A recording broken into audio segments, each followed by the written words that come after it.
The weather today has been really nice. Of course, some of these cases we've been having people complaining of early morning rain, but at least for the few weeks now, the early morning rain is not there. So, and I don't know why Africans are allergic to rain, because elsewhere it is raining snow, but people are able to walk with their basket hats on their heads and still working in their fields.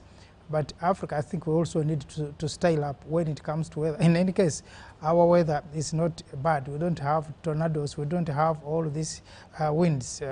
But anyway, that aside, it is a good morning, and we are back on this program of Pan-African Friday. That comes your way every other Friday morning from UBC Studios here on the Nile Avenue in the heart of Kampala.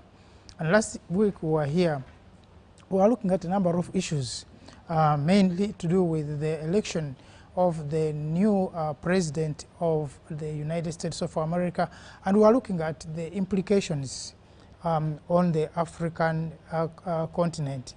How shall we relate with the second term of Trump as African leaders, as the African continent and African people, and what do we stand to benefit, or what do we expect from that administration? Already we're hearing stories of being bundled up from their homes into planes to be flown to wherever they came from.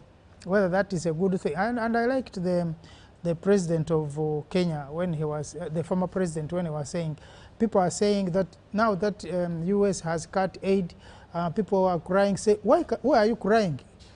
Why can't you make your own money? Are you paying taxes in the US?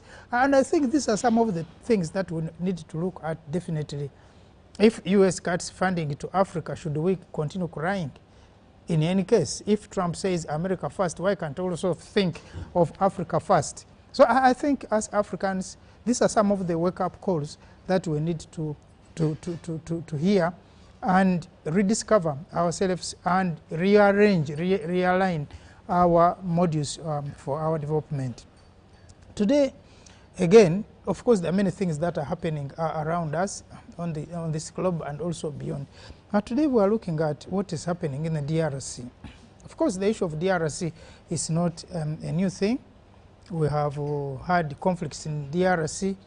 There are conflicts after conflicts after conflicts. It has become actually a trade now in DRC. You just have to organize your group, get a few guns, and raise up and begin fighting for territory, capture some territory, and begin mining, and then get money. And that has been life apparently in this country of Africa for quite some time. But the new developments are even worrying, because now there's a possibility that the conflict in the DRC can spill over into a regional conflict.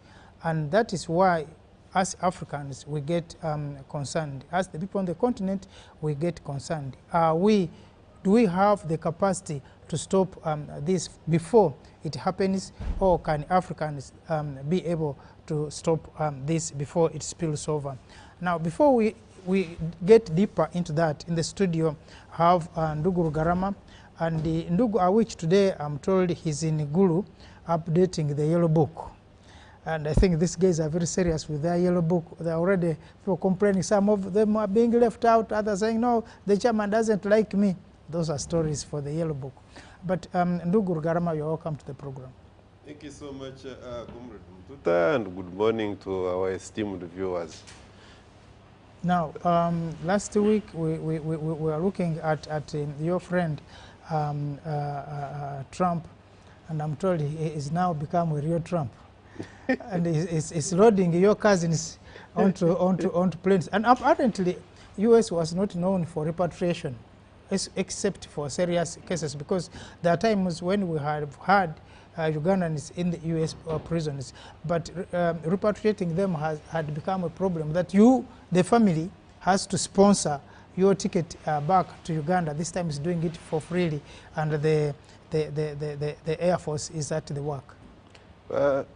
You see, Comrade Mtuta and our dear viewers, I would have no problem, because you see, for me to sit here and say America should not deal with, if there was such a thing as criminality.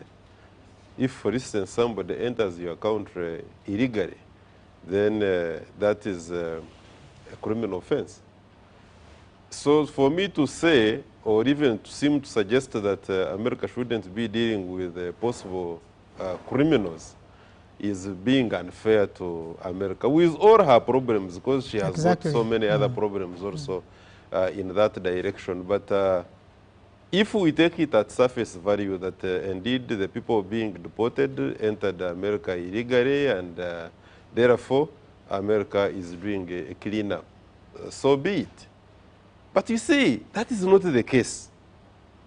I would invite our audience, and I also want to impress it upon ourselves by submitting as follows, that with all due respect for whatever is left of the morality of the United States of America, when you look at their declassified CIA intelligence reports, there is quite a lot that they have done, not just in Latin America, not just in Africa, of course, even in Europe, because I don't know where, for instance, countries like Ukraine fall exactly, but that is Eastern Europe, probably. You will discover that there is it is no longer an invisible hand now. There is a hand, a visible hand of CIA, which is an intelligence arm of the United States of America. When you look at the troubles in Ecuador, the troubles in Venezuela, the troubles in Cuba, troubles in the greater Eastern Europe, troubles on the African continent, you look at the removal of Patrice Lumumba, destabilization of Congo, you look at the assassinations of various progressive presidents immediately after the independence of some of our countries, or due or towards the independence and after the flag independence at least, you realize that you look at what happens, especially the macroeconomic policies through the International Monetary Fund and World Bank that is applied across all the developing economies, the unfair macroeconomic policies that will create these the unbearable economic situations within the respective countries on the African continent, to the extent that the people must ship themselves. The other time they were taking us through slave trade, forcefully. But this time the economic conditions that have been visited upon us by the macroeconomic conditionalities that are a consequence of what comes from International Monetary Fund and World Bank are such that they will make the, and later on spilling over into the political spheres, will make majority of these other countries which have got their citizens running to United States of America and probably Europe, the sponsors of the ungovernance, if there is such an English word, in the respective countries, will inform what the people in those countries that have been destabilized will do. And naturally, they want to go and get better living conditions. But you know, for me, I look at that as a problem, fine. But also, when you talk of the policies, when we talk of the microeconomics of the various states, especially on the African continent, and of course elsewhere, not on the African continent, these policies are somehow forced on the people. But we have seen countries like Korea. We have seen countries like Malaysia. At some point, Singapore. Yes. You want to give me those examples? The Tiger economy. They had to overlook. They had to disobey some of these policies to be able to move their path. You mean African countries, like one said, they are electing idiots. One of them called the others idiots. Are these idiots not able to sit down and say, but we can take this path? No, because I think for me, we should also go beyond this blaming. Lamentation. Yes, really. No, you see, let me tell you, and I think this is not the first time I'm saying this. Africa, for instance, and some other jurisdictions, geographical, have got their own share of blame. I do, for instance, reckon the fact that some of our African leaders, talking about Africa, because it is not just unique to Africa, they have got their own share of blame. Because, like Chinua Achebe says in his book, the problem of Nigeria is governance. And you could say that of majority of the African countries. Sure. But the truth of the matter is that when we are discussing some of these issues, we are obliged to wear thick, stronger lenses to analyze some of these issues. When we say, for instance, that Africa's problem going forward is the invisible hand, the interference of the colonial so-called former colonial master, because to me, really, he never left. We are not saying that the African political leadership is blameless. No, we recognize the fact that we have got our own share of blame. Sure. But at the same time, the so-called white man who supposedly left never left. He is seen everywhere. He is seen in our political equation. He is seen in our economic troubles. He is seen in our culture, in the culture imperialism. You see, so at the end of the day, our education system, at the end of the day, we are not wrong and we are not lamenting. We are simply saying we still have a problem. When the problem has not gone away, when you have a disease and you have applied, like Kosara says in Darkness at Noon, that we have continuously, correctly diagnosed the problem. And we have, but every time we apply a healing knife, a new sore appears. The truth of the matter is, when you look at the problem of Africa, the problems of Africa, from whatever angle you want to look at them, the hand of the white man is extremely visible. Now, that, therefore, begs the question, so what?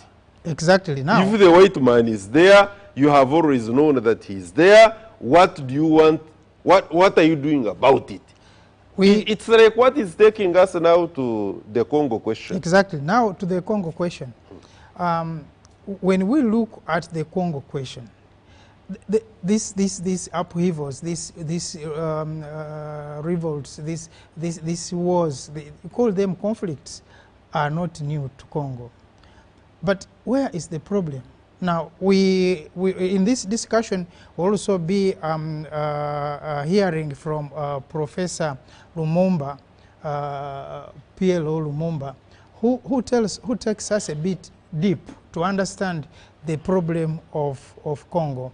And we have him on tape here, and I think it will be playing, to tell us how do we look at this problem in Congo. I think we shall have that recording. The Congo Free State, as we know it today, was established by King Leopold of the Belgians. That is not to say that there were no African populations with over 450 nationalities. And we will also remember that it's the same King Leopold of the Belgians who was the first behind the Berlin Conference in 1884 and 1885, during which the current boundaries that we know of African states were established.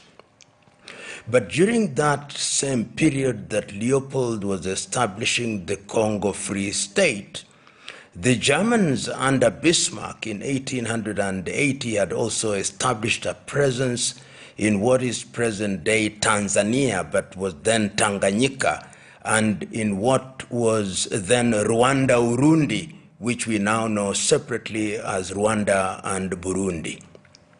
When the Germans lost the war, what is normally described as the First World War, but I prefer to call the First European Tribal War, what then happened is that Rwanda and Burundi were made to be trust territories of Belgium. So the original sin in terms of the conflict that we see in DRC today was planted in those days, planted by King Leopold of the Belgians, reinforced in Berlin in 1884 and 1885. Now, I think he's talking to your point that the conflict we are looking at today in Congo is not a new thing, and of course not new. This problem has been here for quite some time. And you, like you put it, it is not the problem of the Congolese actually. It's not even the problem of the Africans like you were saying, but maybe it was planted a long time ago. But are we failing to see these seeds germinate and grow up? Professor and Senior Comrade Piero had in that short video started on historization of the problem in the DRC. I would wish to compliment his efforts in this manner. True that the troubles mainly in Democratic Republic of Congo started not that the pre-colonial Congo didn't have troubles. No. Sure. Like another African state. Pre-colonial Congo was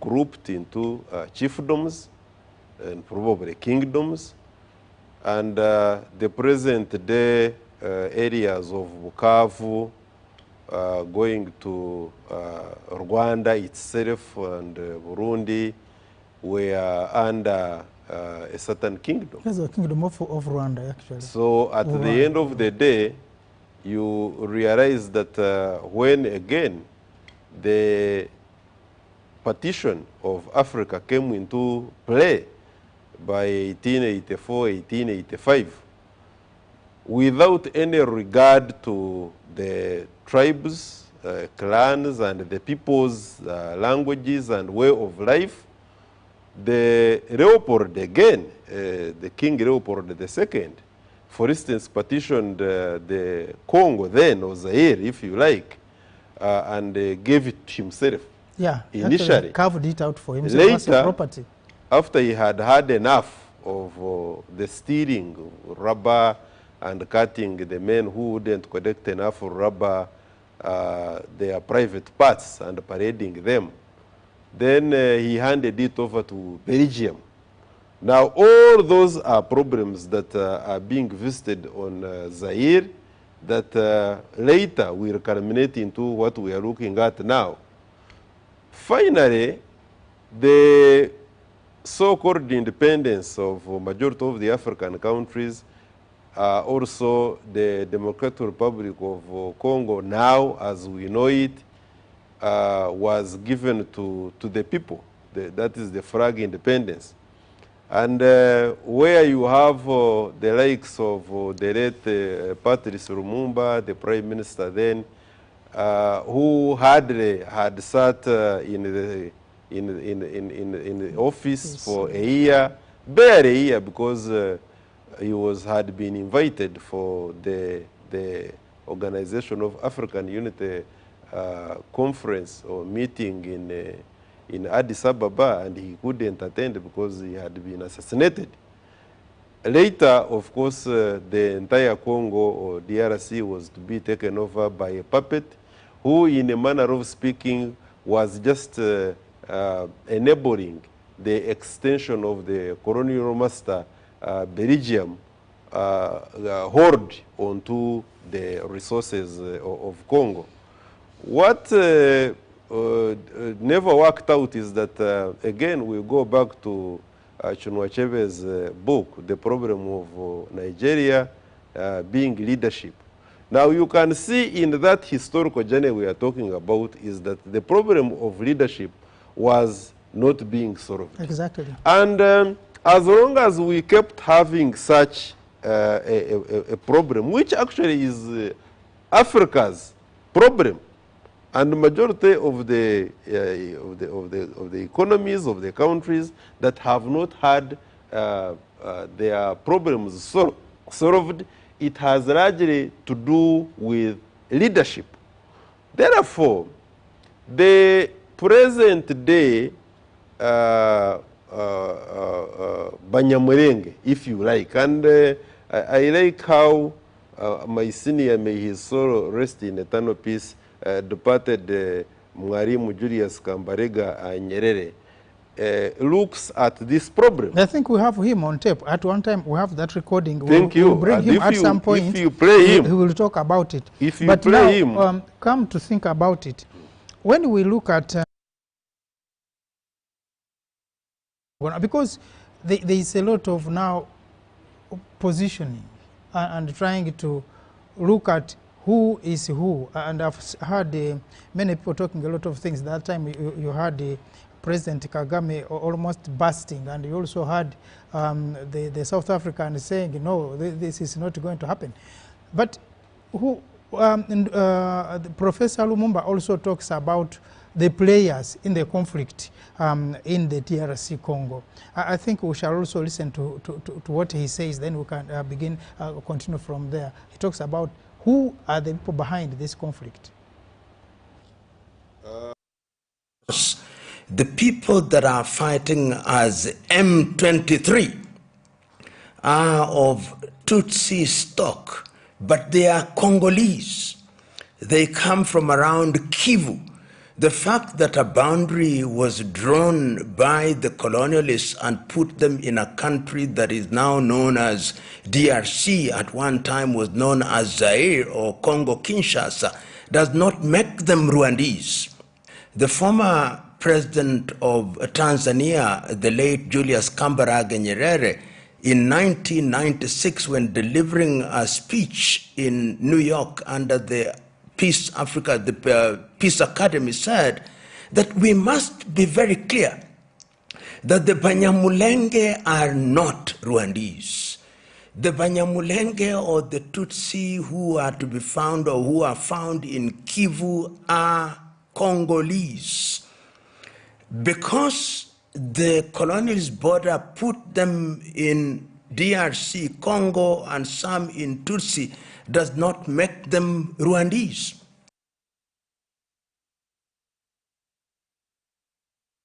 Because the people that are fighting... What Nyerere seem to which he's also echoing, that these people may not necessarily be called Rwandese.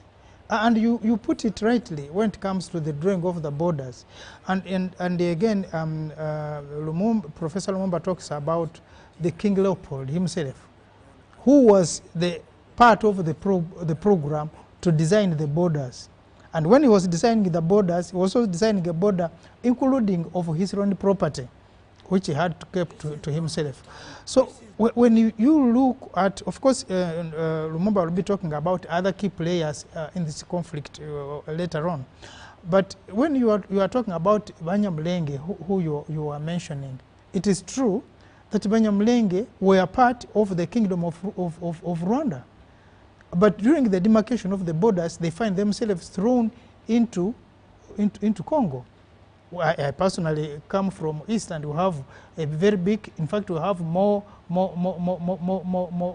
Wagisu in Kenya than we have in Uganda. True. And that is all across the borders of Africa. Like there are more rules in DRC than there are in Uganda. In Uganda. Like there are more Achoris in South Sudan than there are in... Exactly. You don't wake up and say there are Achoris here, therefore all of you go to Southern Sudan. Like more Maasai is in Kenya than in Tanzania. No, more Maasai is in Tanzania actually than in Kenya. So these are some of the problems that we are looking at. That let's not look at the top of Nyamulenge getting guns and fighting the government of Congo, but the historical problems that need to be addressed.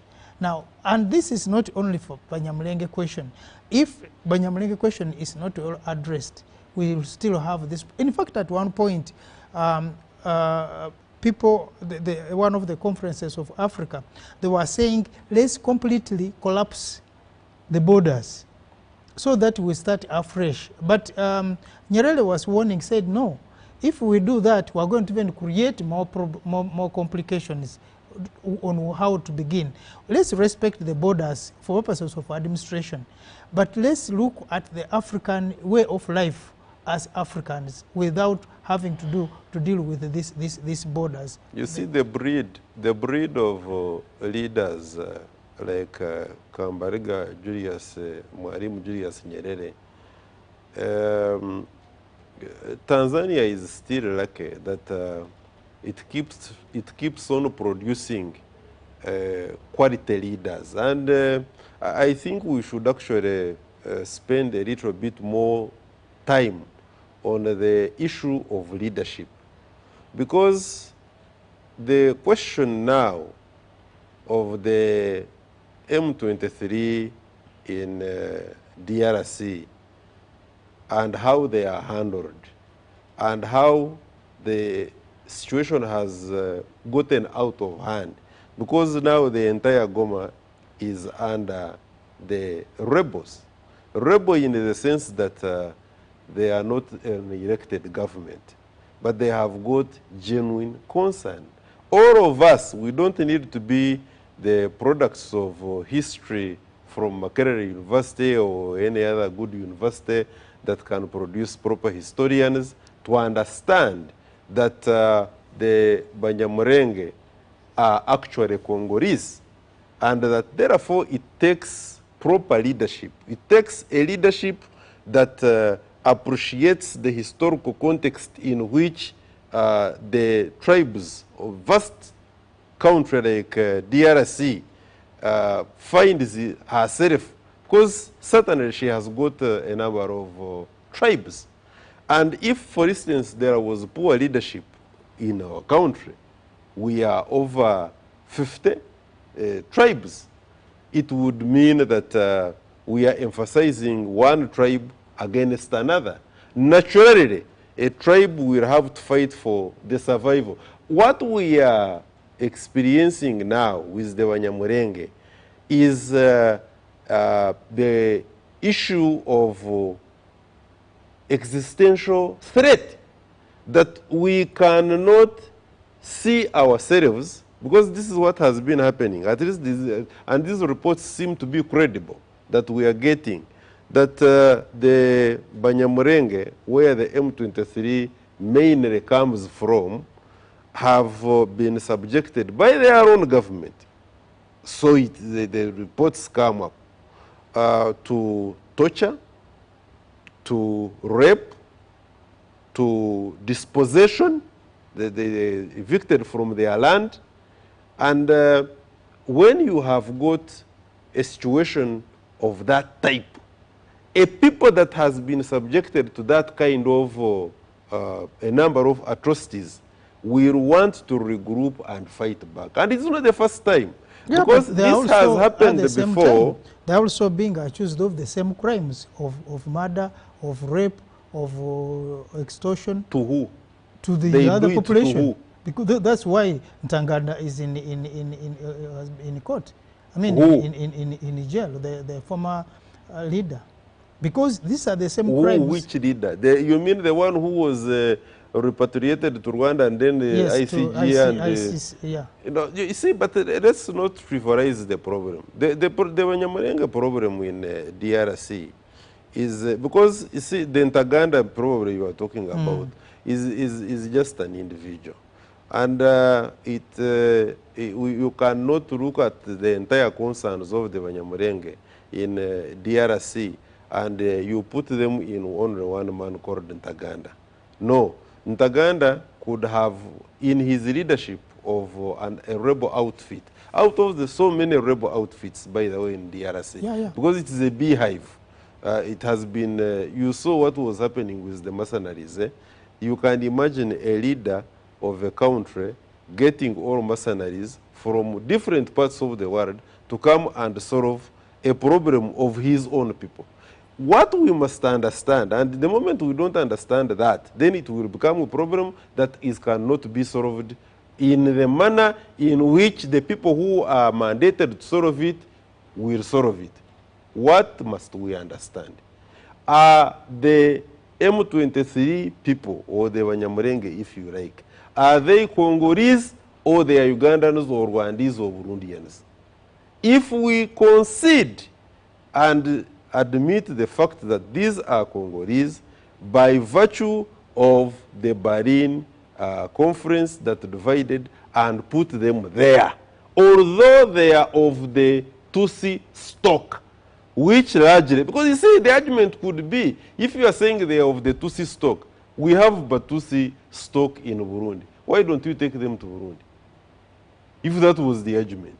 So at the end of the day, the moment we recognize the historical truth that these are Congolese, then proper leadership will demand that our senior brother, President Tshisekedi, stops relying on mercenaries, stops relying on people who are even not closer to the problem, because you remember there was the East African Standby Force in that part. You were here when they were dismissed. We were discussing that dismissal of that they have run out of their mandate and that the mandate was not renewed. And do you know what the East African Standby Force was doing? To make sure that they implement what was agreed. I think there was some agreement March 29th, and that's where the name comes from. Of course, the name 2009 is March 23. Yes, 23rd, 2009. 2013, 2009. 2013. Okay, fine. Around there. Now, that was never respected. When it was not respected, we get the reinsurgence. Yeah, but because over the same, it is true that the M23 are saying, of course, the number of agreements, that agreement that was signed in Nairobi, there were a number of issues that were supposed to, obligations by the government of Congo, but also the rebel outfit, that group, and they disagreed, dissolved themselves, and some of them be integrated in the army, and there were some that were supposed to get compensation. Actually, on that very point, by the way, you remember that agreement, that agreement that disarmed the Banyamulenge at that time, which was largely brokered by our president, His Excellency Yoweri Kaguta Museveni, they told them to go and assemble at a certain point, that there was going to be means of transport. After being disarmed, what happened? The leadership in Kinshasa, they came and started killing people who were under agreement, who were implementing the agreement, and who were not armed at all. And you can imagine now. Now, again, so when you look at this, because then the government of Kabila was saying these people did not agree, did not fulfill the conditions for which they had agreed in the accord. And that, because of that, that's why the army also had to swing in action. But this is taking us, I think, like Lumumba said, I think they were saying, do we have to blame someone for this?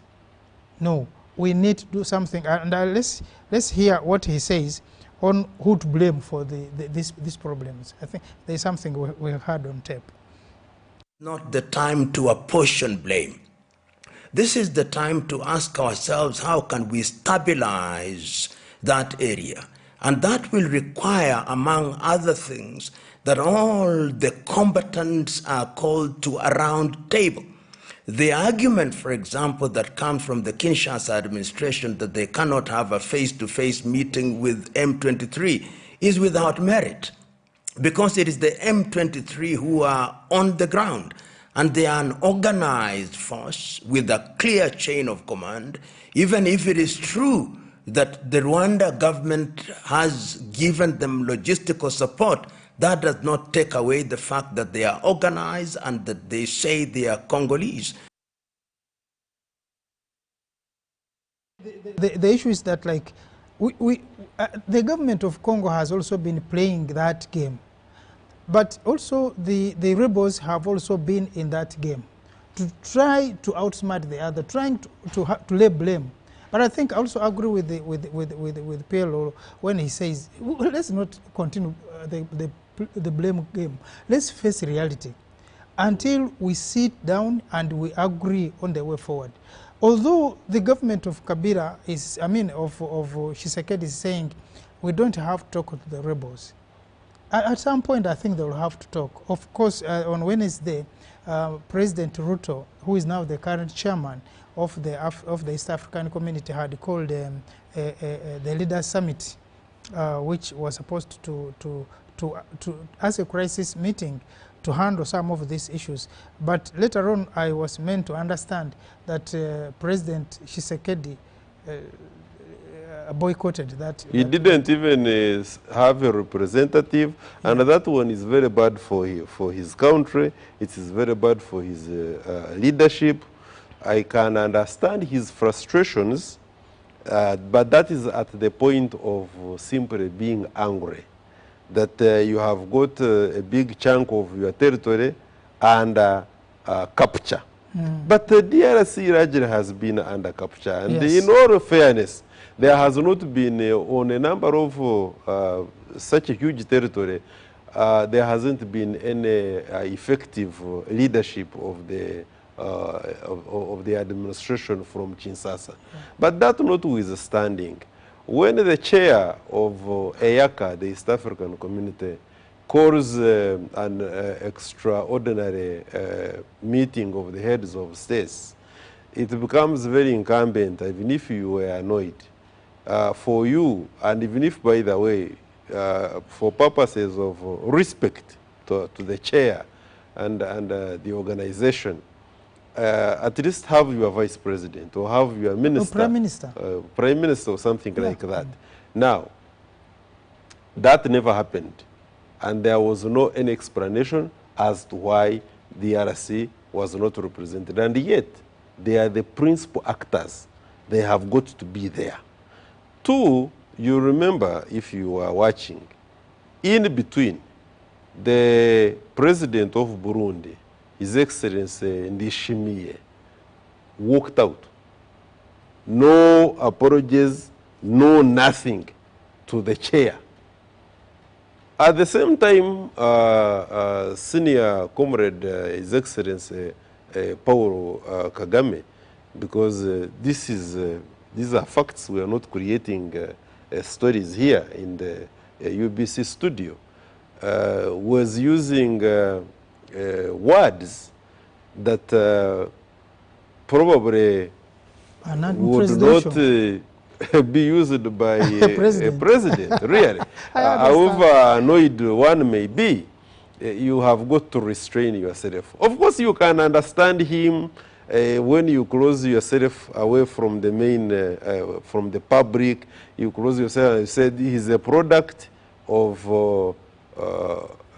a crisis in his own country. He lived largely, majority of his life, in a foreign country as a refugee, although Uganda really is like a home away from home.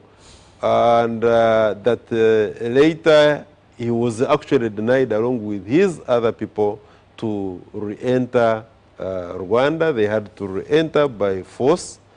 That later he suffered, or be it that his people suffered genocide, And he's looking at what is happening in Bukavu area, where these so-called Banyamulenge, and even if they were not of the Tutsi stock where he belongs, still from the humanistic point of view, you will appreciate that somebody that has undergone such horrifying circumstances, lived under such horrifying circumstances, and is seeing the same playing out in his neighborhood, against the background that we have got a certain group of people from Rwanda who are accused of having committed genocide, who ran into DRC, and they have been regrouping to come back, the FDLRs. They have been regrouping to come and overthrow a regime in Kigali. And that rebel outfit is being harbored by Tshisekedi. And that Tshisekedi has also invited largely a hostile country called Burundi, which is now, they say, under a cynically hostile leadership to the leadership in Kigali to support the FDLR to come back and overthrow the regime in Kigali. You see the complexity. So that complexity, by the way, must be understood in order for us to be able to give correct information to our people. Yeah. And whoever wants to solve this problem, by the way, Comrade Mututa, whoever wants to solve this problem must understand the historical context in which the problem is rooted, but at the same time, this matrix, the Burundi factor, the FDLR factor, therefore, is Rwanda standing by, you think? They may not come out to tell you that, but in one way or another, they are also participating. Yeah, but now we have a problem. The biggest problem then we have is you hear that Rwanda doesn't want to see Burundi eye to eye. They're supposed to be in the East African community to sit and resolve the issue in Congo. Burundi, Rwanda doesn't, I mean Kagame, let's talk at the videos. Kagame doesn't want to sit with the Tshisekedi across the table because they have their own problems. They have started now calling themselves names. At the same time, Congo... Oh, by the way, it was unfortunate that a leader of such a stature as Uncle PK could describe another leader, even if it was true. Even if it were, actually, you see, yeah. To the hearing of the masses as an idiot. No, I think that was uncalled for. I think it was. And even if you are annoyed as a leader, you have to get a level where you can be annoyed. Yeah, absolutely. Because at the end of it, you still will have to sit down with this idiot and you talk. It is not everything that annoys us that we must say. Exactly. You still can keep a few things. But still, we need to have, and President Museveni, thank God, has been talking about the African solution. We already, I hear and I was also following up issues in the Security Council. And of course, you see UK is a bit moderate with Kagame, but US, Russia, the other, Canada, they're even calling for an action to stop Kagame. For them, it is Kagame who is funding, and so it is the Rwanda soldiers who are, in fact, they are saying Kagame should withdraw his army. Whether that is true or not, that is not understanding the problem. But at there the same is time, no way Kagame, if it is true that President Kagame, let's call them by what they are actually. Even if it is true that, for instance, that President Kagame has got his forces in DRC, not on the invitation of the President of DRC, His Excellency Tshisekedi, there are genuine concerns that if you come up, whether you are the international community or whatever name you want to call yourself, and to say Kagame, President Kagame, withdraw your forces, it becomes very difficult for such to happen. Why? there is an existential problem, survival problem of a group of people called Banyamulenge who are actually Congolese, but at the same time Kagame will also be fearing the fact that, look, if I withdraw and I do not tackle the problem from its source, the forces that want to come and overthrow me, who came from here after committing genocide, will be energized, will regroup, get energy, come and do what they want to do. Professor Pierre Lumumba also suggests what will happen, because if the Africans themselves are not able to, because other people from outside are willing, but should Africa allow that to happen? And I think let's hear what Professor Pierre Lumumba talks about that. How do we deal with the Congo problem in the context of the combatants who are present and who have demonstrated that they have sufficient firepower? I know others outside of the continent have also offered to mediate. Erdogan, President Erdogan of Turkey, did offer to mediate, and that was immediately dismissed by the Congolese. You don't need any president to tell us in Africa how we can make our own peace. To underscore the significance of the situation or the gravity of the situation, heads of state should do the initial heavy lifting with certain guarantees being demanded of the parties involved. Short of that, we are in danger of having an all-out war in the same manner that we had in 1996 and 1997, when we had what was called the First Congo War and Africa's First World War. But if we are not going to have respect amongst the leaders of Africa, if we are going to not have respect amongst the leaders, in fact, I heard also President Kagame trying to dispute the leadership of President Ruto as the chairman of the African, East African community, saying that they have taken decisions, but now people are becoming even more important than those decisions. I think then there is a problem. If these leaders themselves cannot have respect for each other, then we have a problem. Now, I think largely His Excellency Paulo Kagame came to this meeting of heads of state, extraordinary meeting of heads of state of EACA, very charged. He had a bad morning. Yes, he was very charged, and we can understand him and maybe try to forgive him from the point of view of where he finds himself historically. But having said that, I think a number of mistakes have been committed, and not that our leaders have not pointed them out. Because, for instance, when the M23 more or less was disbanded, and we had the refugees, majority of them, who are actually now the M23 leadership in our camps here in Uganda.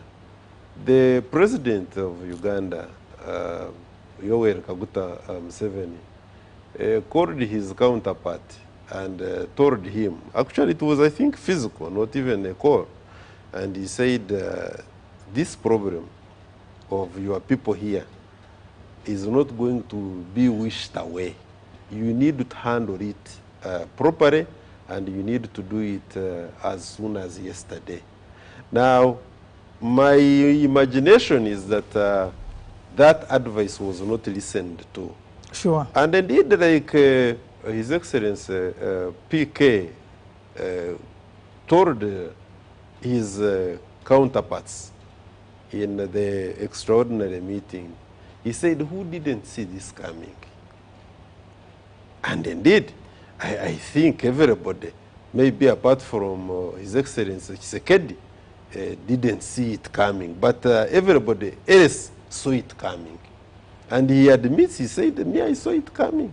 Because all conditions to ferment what we are seeing right now have been present. Yeah, what is even worse, maybe, what is even worse is what Senior Comrade General Felix Kuraije, the spokesperson, UPDF spokesperson, appearing on NTV, said. He said, I don't see anything stopping the M23 from marching to Kinshasa. other Chisangani, then all the way to Kinshasa. Now that statement is not right. And we are not just attributing words to our friend, General. I'm a spokesperson of Uganda. No, it is on record. That's what he said. Now, you don't take some of these statements lightly. Yeah. If that is the case, that Tshisekedi, His Excellency Tshisekedi, has got this attitude that he has, including not participating in the extraordinary meeting of the heads of state on an issue where he is the principal actor, It is, and you think these boys who probably now are thinking that the SADC region, who are a little bit far away removed from the impact of the problem, because Eyaka is very close. It's we'll sit by and say, okay, we have taken Goma, we are now finished, we are comfortable, we are going to stop at this. I don't see them stopping at that. PLO Lumumba also advises, actually, you talk about that, he advises on that, on what can be done by the African leaders. And I think we'll have his last segment on that, and then we shall move and, of course, end this program. Let's hear what the advice he gives us as a solution to this program. In order to underscore the significance of the situation or the gravity of the situation, heads of state should do the initial heavy lifting with certain guarantees being demanded of the parties involved. Short of that, we are in danger of having an all-out war in the same manner that we had in 1996 and 1997, when we had what was called the First Congo War and Africa's First World War. Yeah. But like we said, there must be mutual respect if this is to happen. The problem I'm having, Comrade Mtuta, and this must be, I think, widely shared now by all progressive-minded Pan-Africans and Africans, is that we have got a leadership in Kinshasa which is a little bit aloof to the reality. But also, you even put it rightly, that like Kulaije said, seeing no stop to this, you know, first of all, the bigness, the size of the DRC. country. But also you are looking at soldiers. You saw how last time they easily surrendered. You are talking about soldiers who have taken months without pay. You are also looking at and why should DRC not be able to pay its soldiers? You're also looking at the disconnectedness of the administration from Kinshasa. So there are even more complex problems within the country. It has like Lumumba was saying, over 100 fighting groups. Those ones have been there. For me, my problem, by the way, even people who have always argued, and that's why I was agreeing with the senior departed comrade Dr. John Garang. He said, we don't have to divide Sudan. The problem of Sudan, like it was has been noted in other areas, it was leadership. Leadership. He said, this is just leadership. He said, for me, I want the elections to be held in Sudan. I will present myself as a viable alternative, and if the people give me the mandate, So I be will offer this leadership to the satisfaction of the entire Sudanese. Exactly. It is not just this area or the other area. But let me tell you at the same time, for me, with due respect to whoever is the president of whichever country, my problem is that I'm looking at the leadership in Kinshasa as a little bit of a problem, in the sense that they seem not to appreciate greatly the magnitude of the problem, or even to understand the nature of the problem itself. And that aloofness, the inability to understand the magnitude and the nature of the problem, is a recipe for more disaster. And like it happened in the past, if people moved and removed Kabila from Kinshasa, and they moved from the eastern part, many thousands of miles away, what will stop, and did like Comrade Felix Koraije said, what will stop the Banyamulenge when they are galvanized to move, and they are determined to move and remove the same leadership? God forbid. Thank I you. wouldn't want that. Thank you so much, Ndugu Rugarama, and thank you for the time we have been with us.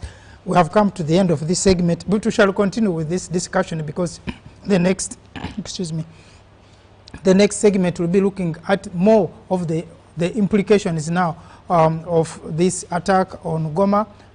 Maybe by the time we come next week, there will be other developments that we shall share with you. But we'll also appreciate sending us information. Unfortunately, today we have not left the number behind, but we shall be getting to you with the number on which you can share some of this information. And next week, we shall be back here. Thank you for being with us. Thank you to the team that has been behind this production, and we wish you the best of the weekend into the new year, the new month of February.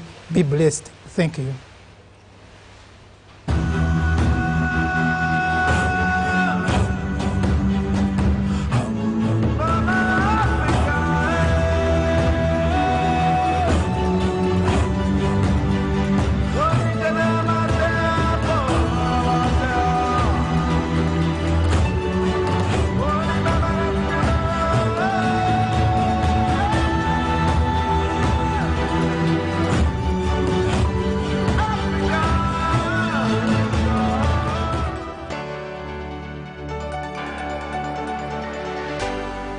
UBC, inspiring Uganda.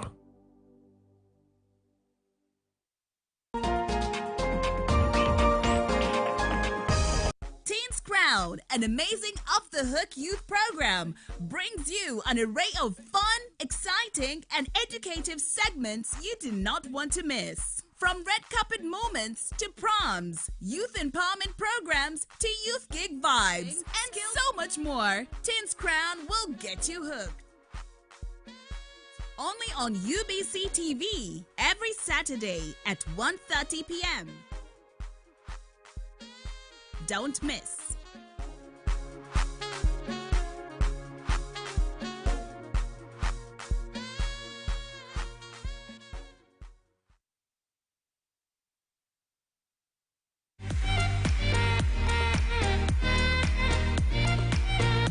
The stage is a world of entertainment.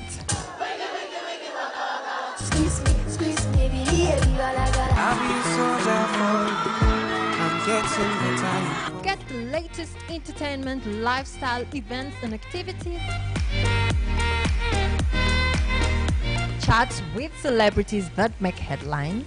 It's your girl Zari, Mama Tifa. I'm in town, I'm in Uganda. It's showbiz. Join me, Mary. I intend to connect you to a lot of fun. 'Cause I know